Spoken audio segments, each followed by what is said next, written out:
राफ्ता राफ्ता देखो आँख मेरी लड़ी है।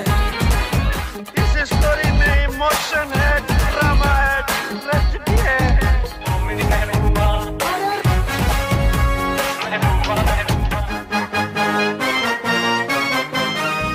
कहते हैं कि वक्त खराब हो तो सोना भी छूने से मिट्टी हो जाता है। ऐसा ही कई बार फिल्मकारों के साथ भी होता है। अपने दौर के 3 दिग्गज अभिनेताओं और बाकमाल निर्देशक होने के बाद भी अगर कोई फिल्म बॉक्स ऑफिस पर अच्छा प्रदर्शन न कर पाए तो फिर इसका दोष तो किस्मत को ही जाता है। आज की इस बेहद ही रोचक वीडियो में हम साल 1982 में आई ऐसी ही एक फिल्म राजपूत की बातें करेंगे।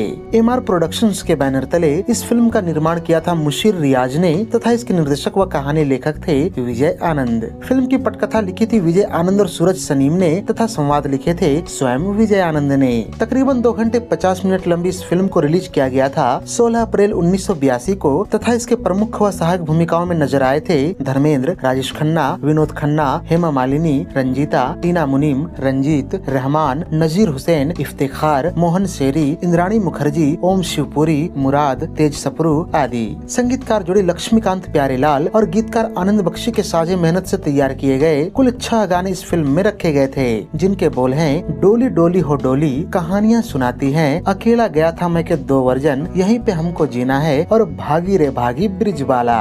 फिल्म के इन गीतों में अपनी मधुर आवाज दी थी मोहम्मद रफी, किशोर कुमार, आशा भोसले, महेंद्र कपूर, मनहर उदास, हेमलता और दिलराज कौर ने। चलिए अब जान लेते हैं इस फिल्म से जुड़ी 15 खास अनसुनी बातें। फैक्ट नंबर 1, फिल्म राजपूत साल 1982 में सर्वाधिक कमाई करने वाली फिल्मों के 9वें स्थान पर रही थी। इसका कुल बजट था तकरीबन 2 करोड़ रुपए तथा इसने बॉक्स ऑफिस पर 3 करोड़ 75 लाख रुपए कमाए थे। इस लिहाज से फिल्म को औसत घोषित किया गया था।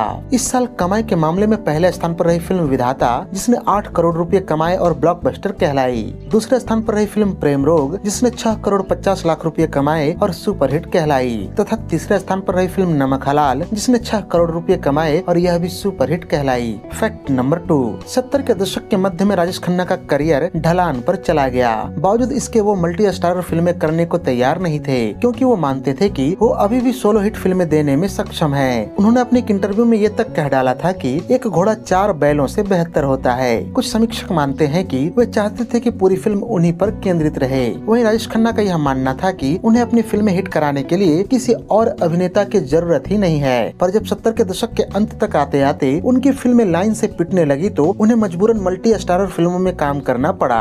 1981 की कुदरत, 1982 की धर्मकांटा और राजपूत वो मल्टी स्टारर फिल्में रहीं जो उन्होंने 70 के दशक के अंत में साइन की थीं। लेकिन इन फिल्मों को रिलीज होते होते कई साल लग गए, जिससे राजेश खन्ना को इन फिल्मों का जितना फायदा मिलना था उतना नहीं मिल पाया।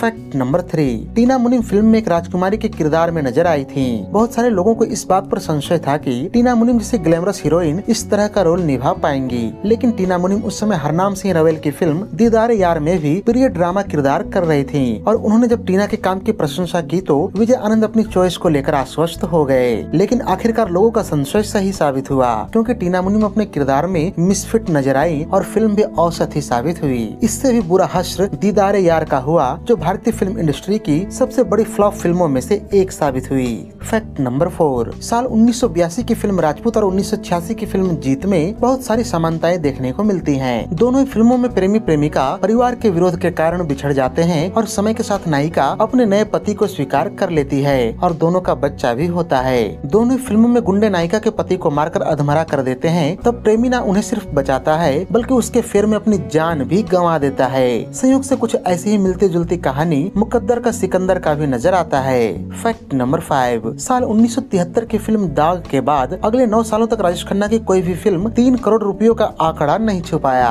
1982 में राजपूत ने न सिर्फ 3 करोड़ का आंकड़ा छुआ बल्कि साल की टॉप 10 फिल्मों में भी शामिल हुई। फैक्ट नंबर 6, साल 1982 की बिनाका गीतमाला में राजपूत फिल्म के 2 गीतों को छाया गीतों की श्रेणी में जगह मिली। ये गीत रहे 8वें स्थान स्थान पर अकेला गया था मैं और 9वें स्थान पर कहानियां सुनाती है पवन आती जाती है।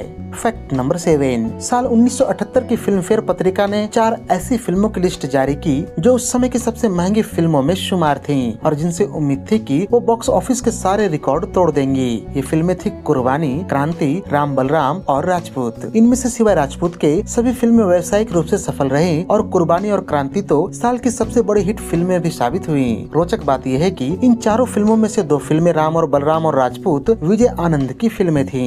फैक्ट नंबर 8, राजपूत विनोद खन्ना की कुछ आखिरी फिल्मों में से एक रही, जिसके बाद वो संन्यास लेकर ओशो के आश्रम में चले गए थे। क्योंकि फिल्म को बनने में लंबा समय लगा और जब तक शूटिंग खत्म हुई तब तक विनोद खन्ना अमेरिका जा चुके थे। ऐसे में वहाँ से उनकी डबिंग करवाने के लिए अमेरिका में ही स्टूडियो बुक करना पड़ा, जिसके कारण फिल्म के बजट में और इजाफा हो गया।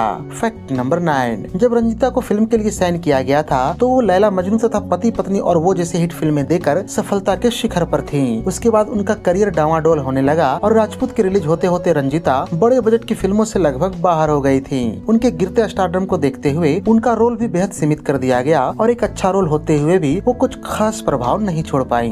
फैक्ट नंबर 10, धर्मेंद्र और विनोद खन्ना ने साथ में कई यादगार डाकू वाली फिल्मों में काम किया। फर्क ये था कि जहाँ इनकी शुरुआती फिल्मों जैसे कि मेरा गांव मेरा देश में विनोद खन्ना नकारात्मक रोल में डाकू थे, वहीं राजपूत में वो डाकू तो थे लेकिन धर्मेंद्र के विरोधी न होकर उनके भाई का किरदार निभाते नजर आए। इस फिल्म के बाद विनोद खन्ना कई सालों तक फिल्मों से दूर रहे, लेकिन उनकी वापसी होते ही उन्होंने फिर नए सिरे से बंटवारा जैसे डाकू आधारित फिल्मों में काम किया। फैक्ट नंबर 9, नौकेतन फिल्म से अलग होने के बाद विजय आनंद ने बड़े जोर शोर से बड़े बजट की फिल्मों का ऐलान किया, पर उनकी ये फिल्में राम बलराम और राजपूत उनकी पुरानी फिल्मों के मुकाबले बेहद कमजोर आकी गयी और उन्हें आज भी कल्ट फिल्म का दर्जा नहीं दिया जाता है। भले ही दोनों फिल्मों ने पैसे कमाए, लेकिन इनके बड़े स्टार्स और बड़े बजट को देखते हुए दोनों फिल्मों के प्रदर्शन को निराशाजनक समझा गया। इन सब बातों से विजय आनंद को दुख हुआ और उनकी तबीयत भी नासाज चलने लगी। इसके बाद उन्होंने अगले 20 सालों में सिर्फ 2 ही फिल्मों का निर्देशन किया। फैक्ट नंबर 12, फिल्म राजपूत के निर्माता मुशीर आलम के लिए साल 1982 काफी उतार चढ़ाव वाला साल साबित हुआ। इस समय तक उनकी 2 बड़े बजट की फिल्में काफी समय से बन रही थी, जिस पर उनका बहुत सा पैसा दांव पर लगा था। जब इन फिल्मों से मुशीर रियाज को डिस्ट्रीब्यूटर्स की तरफ से मोटी रकम मिली तो वो अंडरवर्ल्ड की नजर में आ गए। दरअसल इन दोनों फिल्मों राजपूत और शक्ति से मुशीर रियाज को करीब 90 लाख रुपयों का एडवांस मिला था, जो उन्होंने अपने दोस्त हरीश के पास रखवाए थे। इसके बाद जब वो अपनी कार से जा रहे थे तो उन्हें कुछ गुंडों ने अगवा कर लिया और एक चौल के कमरे में बंद कर दिया। यहाँ उनसे 20 लाख रुपयों की फिरौती मांगी गई। मुशीर आलम ने कहा कि वो अभी सिर्फ 2 लाख रुपए ही दे सकते हैं और बाकी के 18 लाख रुपए वो बाद में दे देंगे। बहरहाल इस शर्त पर उन्हें रिहा कर दिया गया। रिहा होते ही उन्होंने यह बात दिलीप कुमार को बताई और दिलीप कुमार ने पुलिस कमिश्नर से मिलकर उस गैंग को पकड़वा दिया था। फैक्ट नंबर 13, फिल्म राजपूत में भारतीय सरकार के द्वारा रजवाड़ों के अस्तित्व को खत्म करने और उससे जन्मे जमींदारों के असंतोष को दिखाया गया है, जिसके कारण जमींदार लोग बदले के लिए लूटमार और बलात्कार जैसी घटनाओं को अंजाम देते हैं। यही मसला धर्मेंद्र की 1969 में आई फिल्म सत्यकाम में भी दिखाया गया था, जहां सत्यकाम में धर्मेंद्र का किरदार नायिका के बलात्कार के लिए खुद को जिम्मेदार मानकर उसके बच्चों को अपना लेता है। वहीं राजपूत में राजेश खन्ना का किरदार गलती से समझ बैठता है कि हेमा मालिनी का बलात्कार हुआ है और इसलिए शुरुआत में बच्चे को अपनाने से हिचकता है। हालांकि फिल्म की कुछ बातें जरूर समान है, लेकिन इन्हें दिखाने का तरीका बिल्कुल ही अलग था। सत्यकाम राजपूत के मुकाबले काफी बेहतर फिल्म है, जहां हिंसा का जरा सा भी हिस्सा नजर नहीं आता। फैक्ट नंबर 14, फिल्म में राजा रजवाड़ों को जिस तरह से दर्शाया गया था उससे कई राजपूत संगठन बेहद नाराज हुए, क्योंकि उनका मानना था कि राजस्थान अपनी इच्छा से भारत सरकार में विलय हुआ था और उन्हें अत्याचारी और खूनी दिखाकर उनका अपमान किया जा रहा है। इस फिल्म को इस कारण राजपूतों के प्रदर्शनों का भी सामना करना पड़ा था। फैक्ट नंबर 15, फिल्म राजपूत को बनाने में विजय आनंद को काफी तकलीफों का सामना करना पड़ा, क्योंकि निर्माता मुशीर रियाज ने उनसे जो वादा किया था वो पूरा नहीं कर सके। फिल्म को बनने में बहुत समय लग रहा था, क्योंकि इसमें बहुत सारे बड़े बड़े अभिनेता थे जिनकी डेट्स एक साथ मिल पाना मुश्किल था। इस नुकसान की पूर्ति के लिए निर्माताओं ने फिल्म के बजट में कटौती करनी शुरू कर दी, जिस कारण फिल्म के जिन दृश्यों को पहले राजस्थान के लोकेशन पर फिल्माया जाना था उन्हें मुंबई में ही सेट लगाकर फिल्माना पड़ा, जिससे फिल्म के बजट में तो काफी कमी हुई, लेकिन विजय आनंद बेहद निराश और नाराज हुए। तो ये थी साल 1982 की मल्टी स्टारर फिल्म राजपूत पर हमारी एक विशेष प्रस्तुति। उम्मीद है कि ये वीडियो आपको बेहद रोचक लगी होगी। अगर वीडियो पसंद आई हो तो इसे लाइक और शेयर भी कर दें तथा ऐसे ही दिलचस्प वीडियोज की नोटिफिकेशन पाने के लिए चैनल को सब्सक्राइब करके बेल आइकॉन में ऑल का बटन दबाना न भूलें। धन्यवाद।